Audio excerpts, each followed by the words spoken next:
The level 1 from the Blitzcrank was a little bit disastrous. Sure, true, but that's also like a team effort. I mean, it's not only the Blitzcrank saying, follow me, guys, not solo queue right here. But you do have to invade on Blitzcrank and solo queue every single game. True. Well, let's see what they have for each other here in picks and bans. AHQ could make a very big move here, but the odds stacked against them.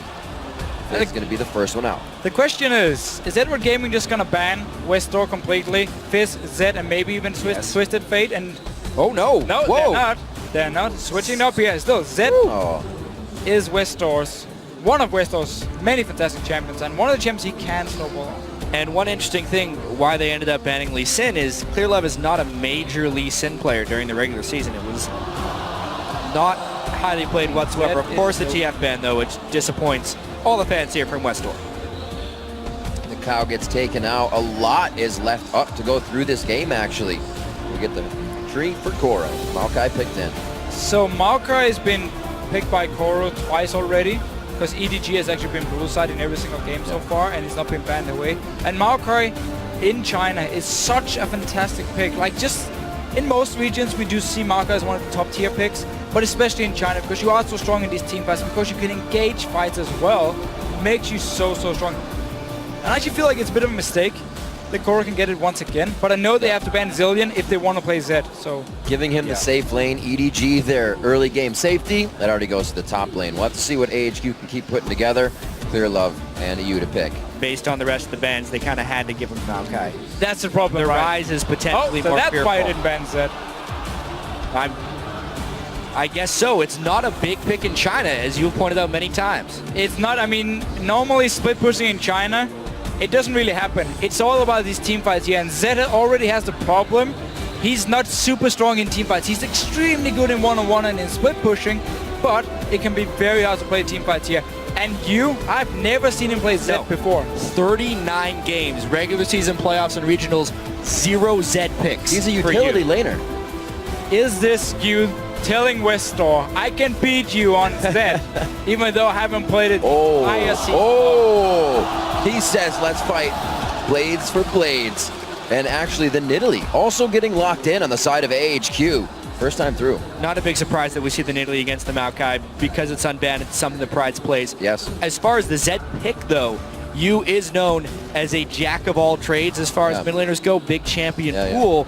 And since they did burn that one ban on Lee Sin, this Zed pick is kind of like a pick as a ban, I think, more than anything else. But it will, I mean, it is a different playstyle for Edward Gaming, because they are this slow early game, get into late game, have like full scaling comms, normally hyper carry for Name. You have, again, tanky utility top laner, and then of course we see like this Orianna mid lane for you so often, where you scale into late game and you are so strong in these team fights. This is going to be a different playstyle, because suddenly Yu is going to be a split pusher now, and of course Ringdar for Clearlove and Twitch login for Name. This is full pick comp. You're at Worlds, you're going to have to bring this stuff out. You cannot play the same thing every time. If they know EDG is going to just want to sit in lane for late game and try to win a Baron fight, then you're going to be able to get under their skin. And wow, the Blitzcrank will get locked in again. He had to do it one more time. I mean, again, it's a snowball support. Get a few good hooks and suddenly you have a few kills for your team and it's looking great. You have Talon again, give him a few kills. Nidalee can solo carry games by just split pushing. So AHQ doing the same as we saw against Samson White here. A lot of snowball potential, a lot of high damage champions as well. I mean, it is a David versus Goliath group, although I do feel like this game is sneakily competitive. It's the bigger David and the slightly smaller Goliath facing up against each other, so maybe it could turn in. Yeah, they picked a lot of champions that have the potential to take over a game.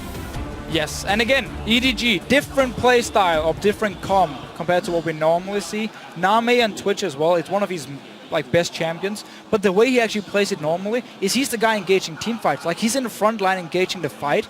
Now he's going to have to one-on-one people and pick people off or be around you and then surprise them. The last time I saw him play Twitch, it was actually in this Zillion Kale composition where he could jump up right next to someone. He can't do that now. No, he cannot. And it's time right now to do that Twitter thing. Share your predictions for who's going to take this game. Tweet hashtag EDG win or AHQ win to @LOL eSports. And we'll count up your votes shortly as we get into game. We can see their EDG on your screen, ready and raring to go with this composition they're about to kind of enlighten us with. We'll see. whether or not you can become unstoppable. I mean, his Orianna was very good. Zed is a completely different animal right here. Oh, we'll see it going into game now. We are onto the Rift. EDG on your screen. Name on Twitch. You see him running out of the fountain. Good pickup as we see another Nidalee coming in today. Not too much play for Nidalee coming into the World Championships, but when he, or she I should say, can be locked in, it is going to be in that top lane. Prides hits it up for this game. And ladies and gentlemen, we are on the Rift. And this lane matchup here in the mid lane is very, very risky to play for the Talon, because early on it can be very hard for Westor actually to get some poke onto you. You can constantly poke him with the Q, and also if they do get an all-in, suddenly you have the Shadow coming in some extra damage for you here, which means Westor will have to actually jump him to out-trade him in damage, and suddenly you are at risk of getting ganked. And Rengar isn't a fantastic ganker pre-6, but is a good counter ganker pre-6, or even rather threatening if Westor has burned all of his spells early on. So it's definitely a very, very risky lane if AHQ can't get control of the jungle. We do see him start with Flash though, and his ward here, so going to be a lot of sustain for Westor in this mid lane. And he's going to need it in the start, because you should be able to get a small CS lead, and then once we get the ultis up here and Westor goes back, get his first item, we might see him do the same as we saw, was it Pawn do in earlier game? Yeah, Pawn was just using his ultimate on cooldown on the Talon. That was against an Orianna, though, to just continually push Naru out of lane again and again. I don't think that's as easy against Zed. If you try to hop in with an ultimate on him, he's going to ult you right back. Could be a difficult situation.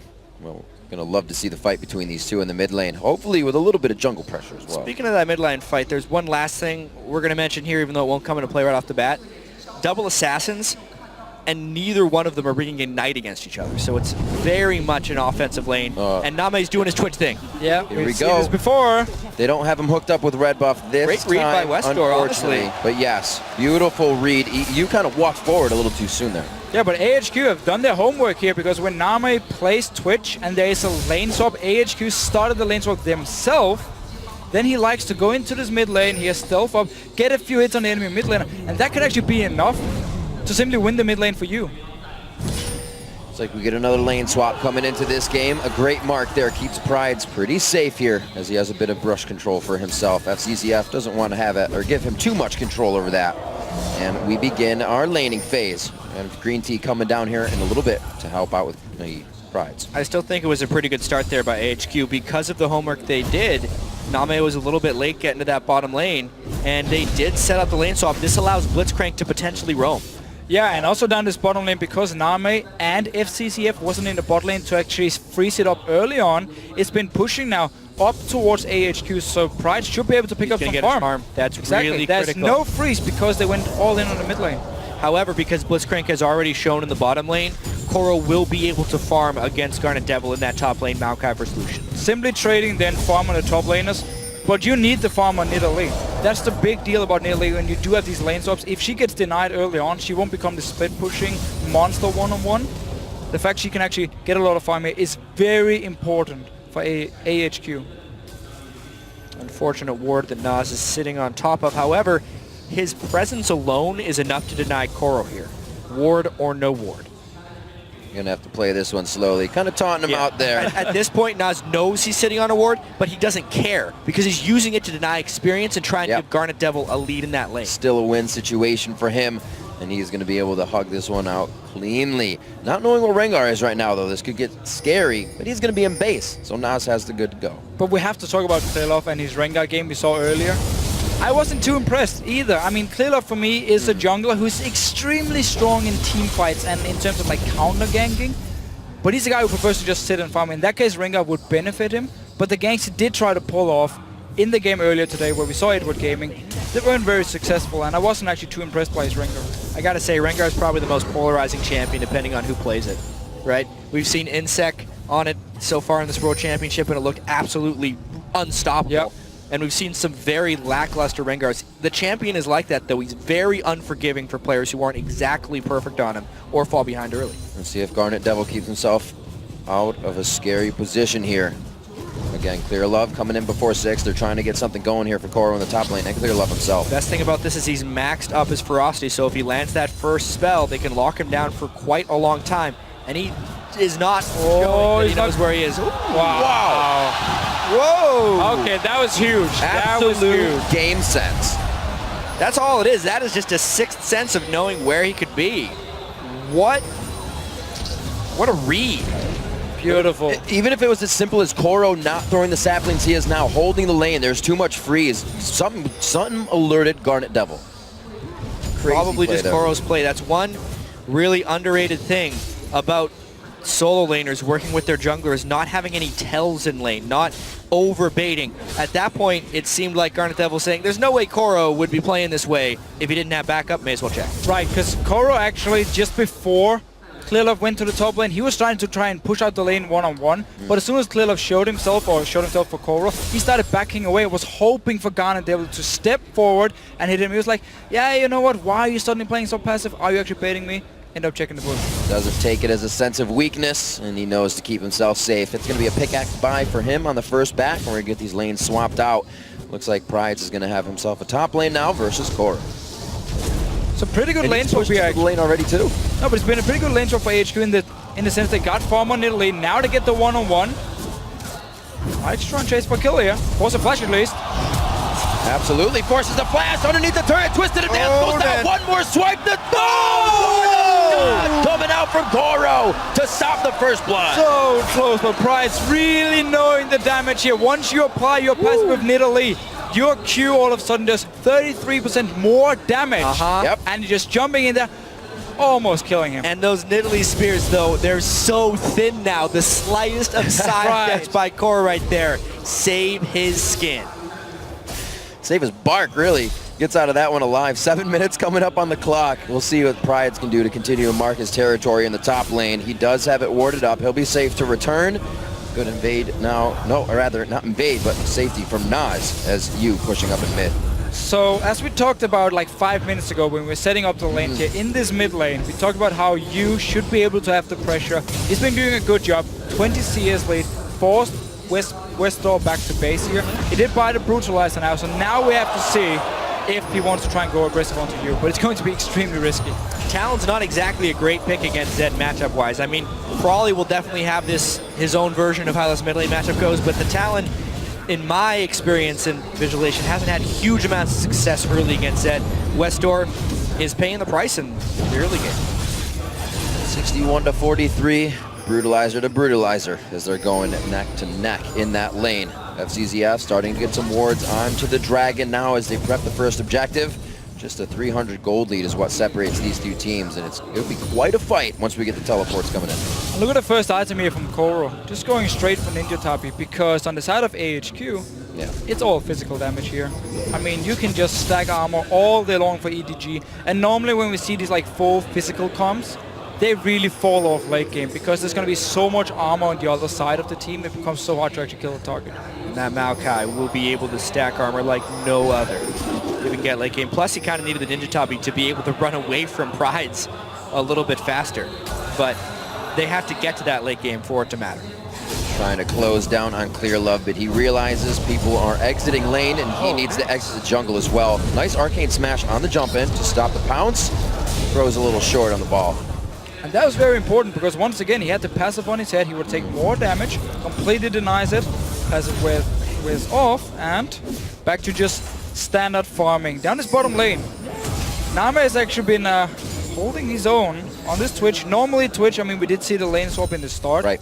But people don't like to 2v2 with Twitch. It's very risky matchups. Blitzcrank as well though can show some weakness in lane, so it's kind of balancing itself out unless Green Tea lands just the right hook. He's not having too much presence in that lane. Very interesting on both sides. Oh, they have a big fix now. Big level advantage. One missed hook means that pressure is down though, so they got to make these count. Level 6 is hit. They're both level 5 right now. The silence comes in. Is it the death? The flash flay to stop the flash in coming in from AHQ. FCZF with the plays. What a close move right there.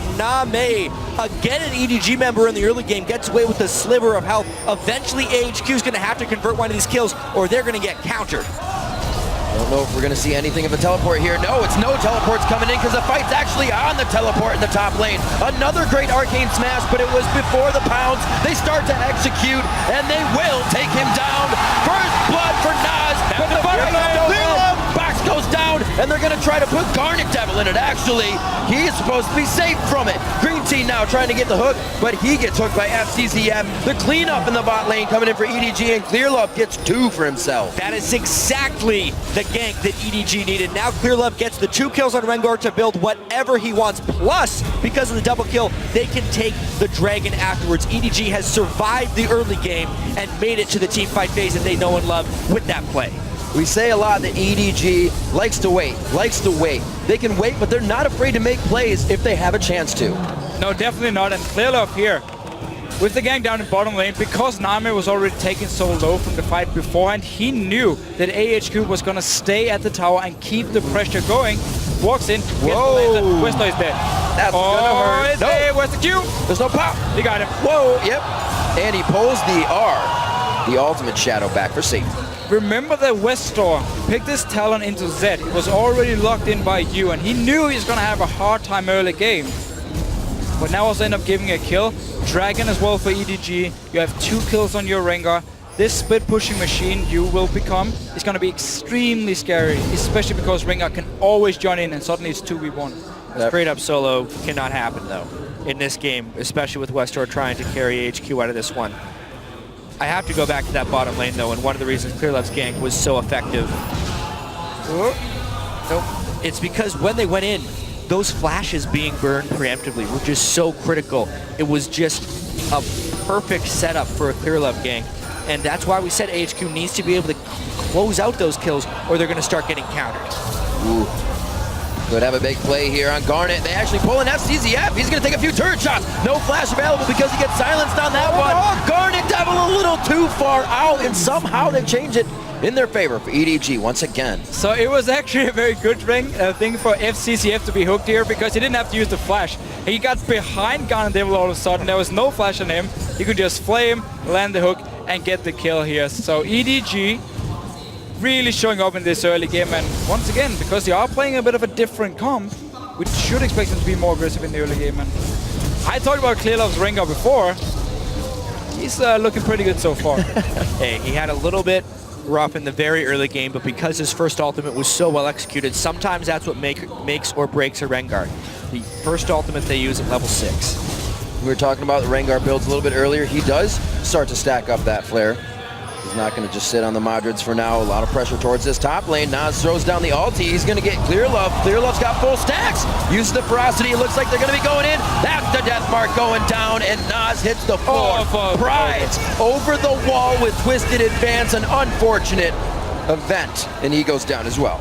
From bad to worse is one of the biggest things we see right there. Clearlove looked like he got a little bit caught out, but EDG, as they always seem to do when we watch their games, collapse faster than the other team and turn every skirmish into a team fight. It is quite crazy, especially when they start getting ahead this far. You look at Nami to be the AD carry for the team.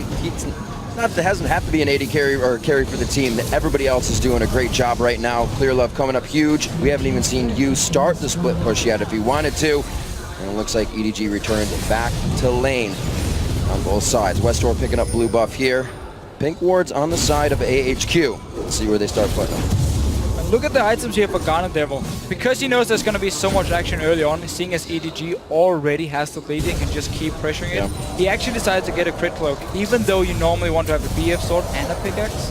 But this time around, he didn't have enough gold for it. He figured, I need some items now. It doesn't really matter what I get as long as I'm building towards the Infinity Edge. I have to get some items. He could have gone for a Brutalizer as well and get a Ghostblade as the first item just to get some power. I'm a little surprised you didn't actually just go for more long swords. The critical cloak is going to need a lot of luck to try and pay off. Interestingly enough, we were checking a lot of rune pages early on in the game. So many players are running one red crit rune. It's this incredibly widespread thing in jungle and at the AD carry position. And support. 0. And support, yeah. 0 on Janna. Runs 1% crit. And I've been looking for the jungle crits today. I've seen it once. 6 games, and it was on a blue buff. Oh man, this could be some pain going into Nas. He does have the mark over his head. He goes down from the death mark on you. Fight towards Koro in the top lane now. It's not going to be any pressure from anyone here. These guys are the only teleporters, and they're going face to face. Looks like it's going to be an extended one with the heals. He needs the lantern. There he There it comes. is. They Oh, finally no. closed in. Jet, like you said before, EDG is always the one to close in first. Poor Prides. He is just one man against the world right here, and EDG is always bringing backup. Yeah, and EDG is just walking around in the jungle of AHQ. They've already warded up, so they could just move between these lanes. Whenever there's action in any of the lanes, expect multiple members from EDG to show up. All right, let's see if Green Tea can make a play coming up here. Looking for the hook. Looks like he's getting as close as he can. Koro on point with his side steps today, and he's just going to take that one to the backside. Gonna deal with the revenge. Miss hook, don't care, I'm just gonna hit you with my ult. EDG waiting. They know they're not hatching a ward on this one. Nas just on the other side. Whoa, he does get the alert system out. Nas gets hooked. He's going to get chewed up by Clear Love. And it looks like Prides tries to get back to lane. They do get at CCF. That's going to be a kill for Garnet Devil if he can finalize this one. Take it, Green Tea, take it. That's... Yep, the Ignite's going to be coming out, actually. Yes. Oh, it's Green Tees. Westdoor's in the fight. Name gets out of this one alive. He can still be shooting from the outside, but he's way too low. Now goes the kill for Garnet Devil. They're going to be following Green Tea on overdrive. Will he be able to find one more? And it does not look like he will. Still with the extra chasing. slow. He might. He's got flash. Flash up. But this could be a tower as well. I mean, a lot of kills all of a sudden for AHQ here. Actually punishing EDG for being a little bit over-aggressive. They were going for the kills. There's a Zed in the bottom lane, however. It all started, though, with that Green Tea hook over the wall. That was a very surprising move there by AHQ. They didn't really seem to be fighting back, and all at once, they catch EDG by surprise. If there's anything we learned yesterday for AHQ against Samson White, is that Green Tea is the guy to set up all the kills on this Blitzcrank. He's not afraid to as well. He'll miss a few hooks, and he will keep going in on these fights. And the best part about it is AHQ usually has a few members there to fight it. The worst part about it is if they don't, EDG always gets there first. I mean, speaking of kill setups, they do have you on the run. Let's see this. Man. So where's the rest of EDG? How fast do they get here? That's one, missed one. This is going to absolutely turn into a complete dragon test. He should have flashed and just knocked him up and then hooked him while he was in the air. Power fist. I mean, he would have gotten the kill. They could go for dragon then after and get some more gold here. So Green Tea should actually have flash for this one. Yeah, a little bit too much faith in his own skill shot skill right there. You can really see AHQ needs to make this one work, though, but unless they get a pick with Blitzcrank, it's going to be real tough for them to set this one up. I saw Clear Love at the very start of that last engagement. The level of damage he is putting out right now as a level 10 Rengar with damage items is rather remarkable. AHQ has ward control, though. Monty said it on the desk. If you want to stop a split push as well, Rengar's a good one to do that, so Prides can't really get himself into a situation to put AHQ back in the game. Could be difficult. This dragon still getting hit up, half health. He's going to go back home and heal up. Green Tea could be looking for a hook from the side here, but he does not want the tree.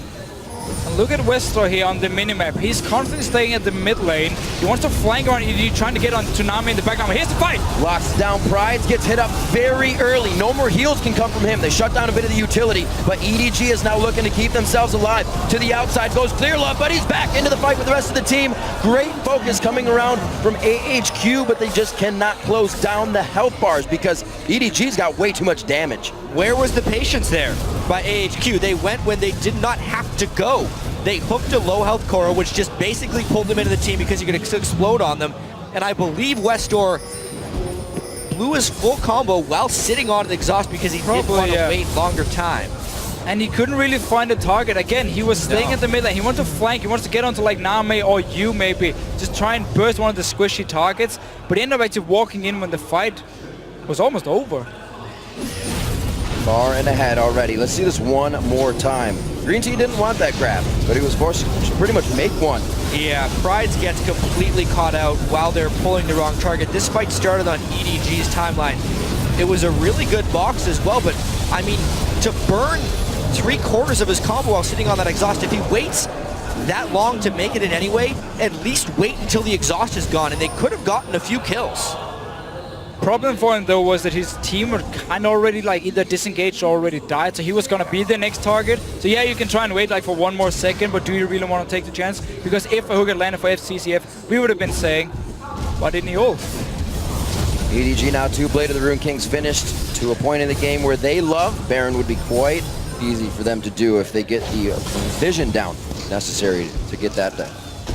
Still looking for some type of carry from AHQ. Will it be the split push? Will it be Green Tea's grabs? Because some have been missing, but when they've been hitting, he's not getting the people he wants. Yeah, the trouble with this as well is AHQ is running that full physical composition. They either needed tries to get ahead enough to create a split push threat. That's not going to happen now against that Glacial Shroud Maokai. And the team fights, especially since Clearlove can pick up his armor now, are going to be a little bit difficult. Lots of cooldown in the builds coming from EDG here. They're looking to just keep these fights going. Turn them even more bloody. Pride staying on the back here. He does not want to get caught out if he's farming this one early. He's ready to just wait for it to come to the turret. So it seems like AHQ is ready to buy themselves some time. Give themselves a window to farm back up here and get to a point where they can contest these objectives. And EDG at the moment just needs to make sure you has a one-on-one in the bottom lane, and he can win it and then take a tower. So that's why you see 4 members from EDG moving to this top lane here, forcing AHQ as well to be there to defend. And then it's all about Westor against you down this bottom side. Westor's talent has been very underwhelming, I would have to say. And at this point, they're so far behind, especially his talent. He is an all-in champion right now. I don't see how he's going to find an effective use in this match, especially now that FCZF's exhaust is almost back off cooldown again. I mean, he used it so perfectly last fight. Face of the mountain as well for him. So you have the shield, you even have the lantern shield, and as you just mentioned, the exhaust. And wow, right in onto Westor. He does not have a chance to breathe on that one. FCZF looking to continue. Pride's on to EDG. And it looks like Yu is going to stay alive on that one. Prides gets himself in out of the fight as Yu back to the team with a dark passage. And they somehow, man, how do they continue these fights? Beautifully done. Left and right, it's just AHQ trying to find a way out of these fights. 4 for 1. You could really see EDG as just taking control of this game now. Every fight they find is a better one. They're the ones picking the fights against the team that needs to get picks. AHQ is just getting completely obliterated.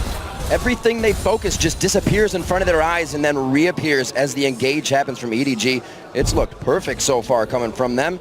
304 unstoppable now coming out on Zed. He's doing quite well for himself. Again, he had a good matchup in the mid lane. He managed to win it.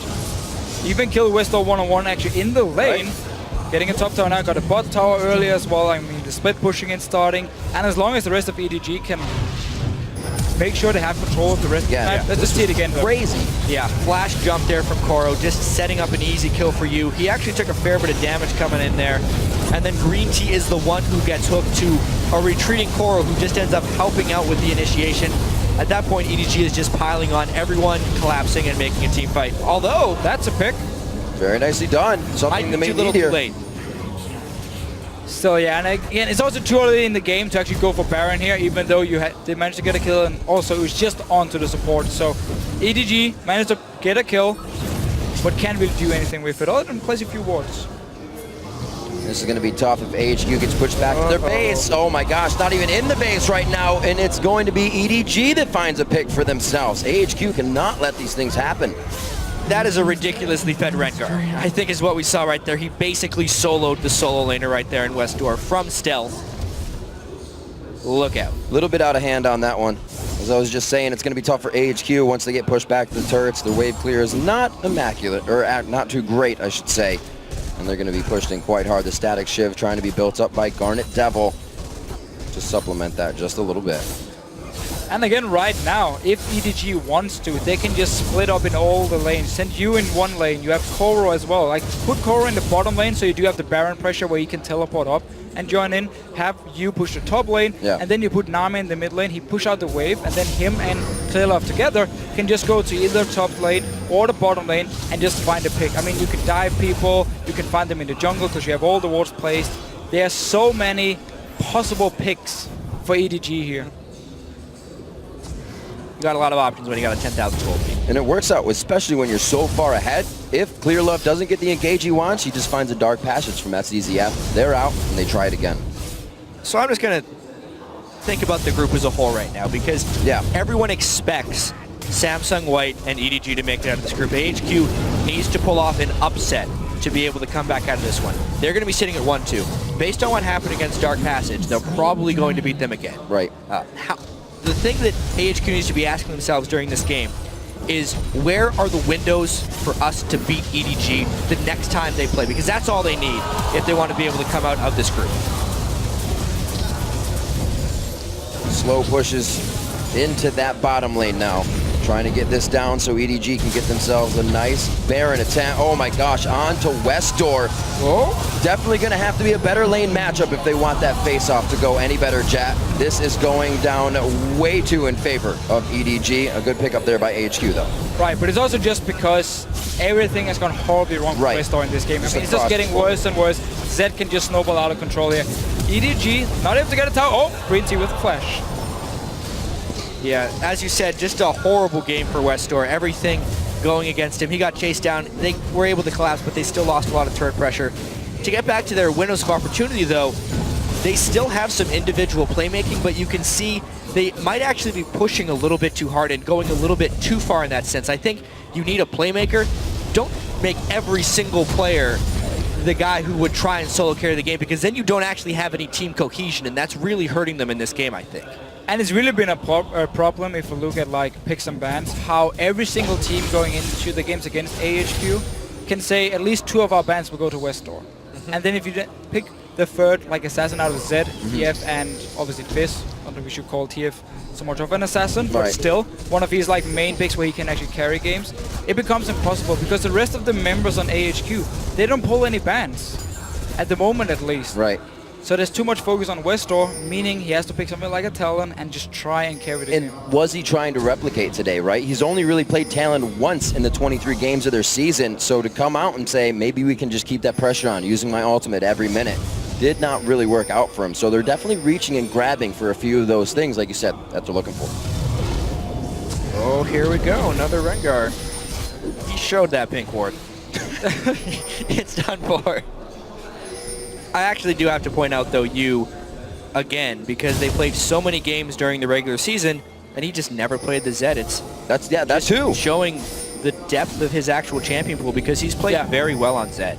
Oh, he's been great, to be honest, but it also shows how we had some time between the last few games of the season before World start where people could start picking up new champions. And Zed, everyone knew he was going to be a big pick coming into Worlds, and when you have a mid laner like you, and just when you're on like these professional teams, you have to be able to play like these top tier picks. And it's a level of training. I mean, we even saw Dyrus pick up Rumble heading into the World Championships as well. These teams did have a lot of time to prepare. And here we go, fight for EDG. They get a nice catch. Nas locked up pretty much. He's forced to jump out of the fight. Everything happening in defense here for AHQ as they start to go down. EDG closing in, and the stranglehold now down. They get clear love this time. He will be going down to the turret. They are forced out of their bases. EDG kind of takes their side of the map over. They're actually trading 1-for-1 here, and a lot of damage onto EDG, so they won't really be able to push anywhere. Once again, a hook from Green Tea onto the tower. A pretty slick hook, as you said right there. The main reason that one turned around. Clear Love, because he was getting so far ahead, continued to build those damage items, meaning when he did get pulled into the turret, he was able to get bursted down pretty quickly.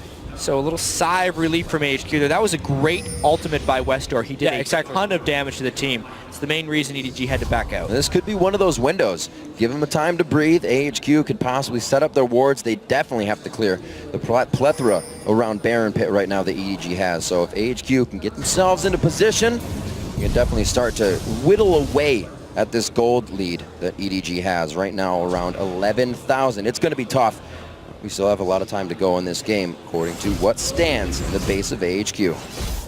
And as long as they can keep wards in their own jungle around this Baron here, and also keep the Baron warded, of course, they might actually be able to buy some time. But if you do look at their comp and what we talked about earlier with the full physical, you're against a Maokai, again a Rengar, fantastic late game, you're not really going to outscale. And this Nidalee pick has not been able to do anything in a one-on-one because Pride has just been so far behind. So AHQ just have to try and go for these picks, and they need to hope that EDG is going to play like over-aggressive. But they're normally a team who is extremely strong in the late game and won't make any mistakes in the late game.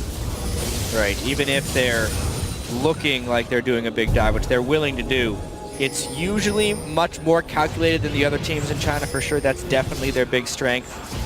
Even vision control. They definitely bought a ton of wards yesterday in their game against White.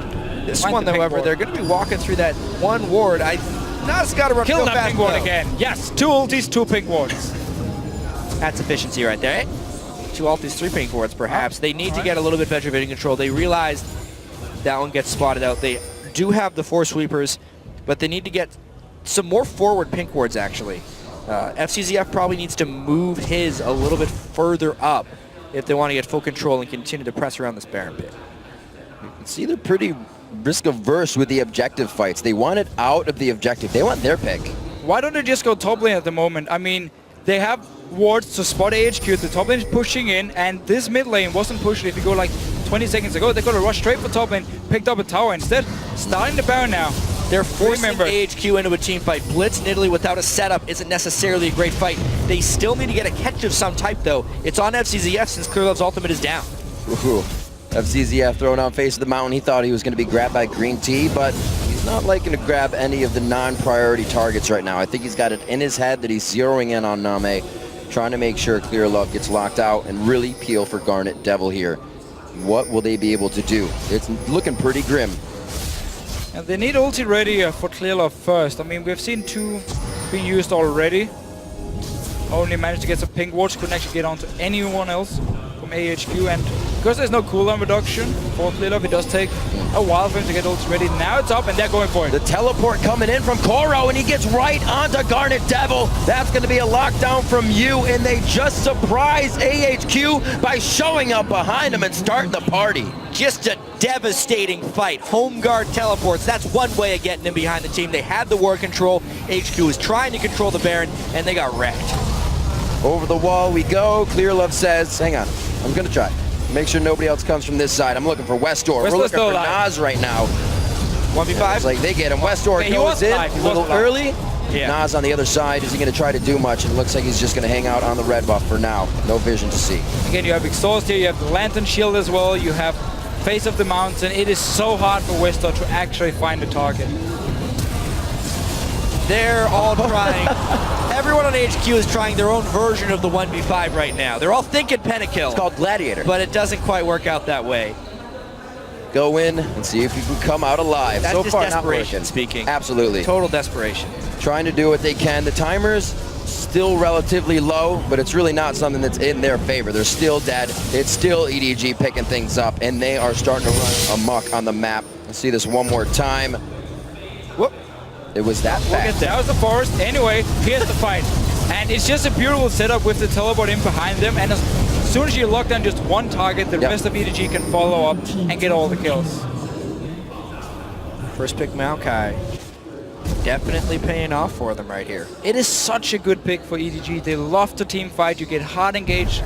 And Koro is playing it really well here. So I feel like, again, going into the later stages of the group stage now, I mean, probably have to consider banning it. And that's something that we came up with when we were watching Koro, when we did our research, is that great comms and his synergy in team fights is ridiculous. He said, guys, I'm coming in and I'm going to be right behind them. I love the synergy in EDG's item builds right now as well.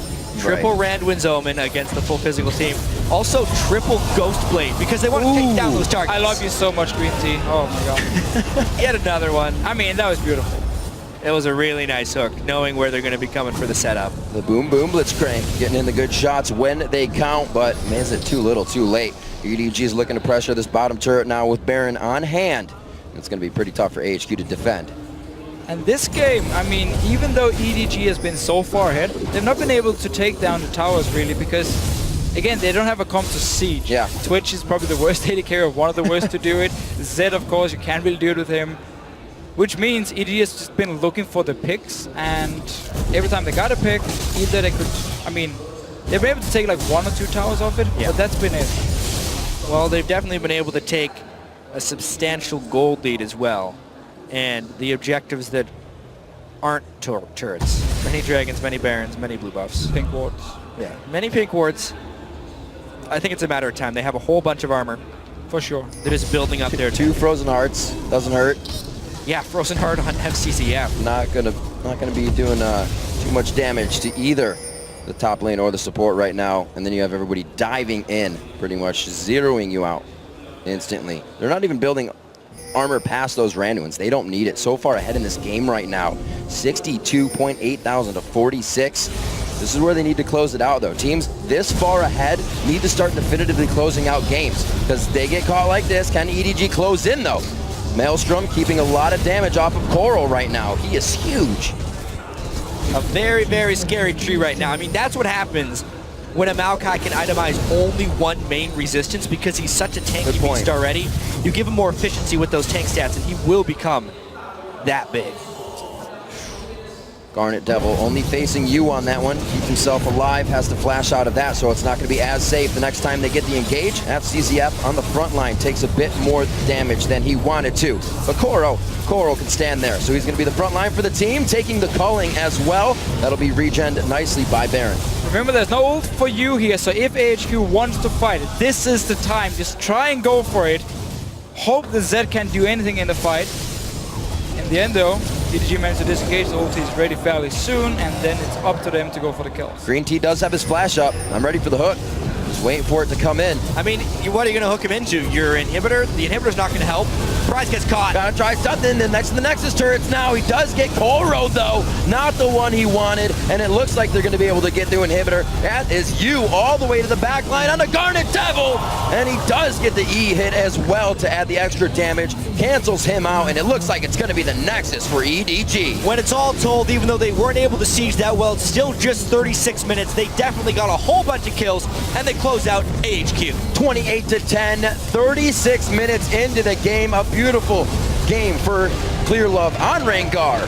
And it's going to be EDG taking down AHQ. And in this game, we actually have to look at the early game and say there was a lot of misplays, of course, from AHQ. The double flash down the bottom lane, set up the gank from Clear Love. And then once we had all these aggressive plays in like the first 5 minutes, it seemed like AHQ suddenly realized, oh, we are playing too aggressive. Let's just be more, like, play more safe. So when they actually had chances to do something, they didn't go for it.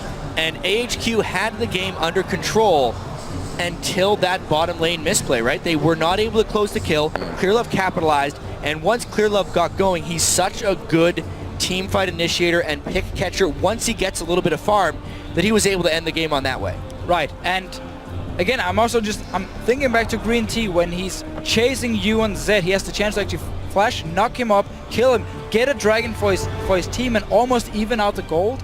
That's where you have to pull the trigger.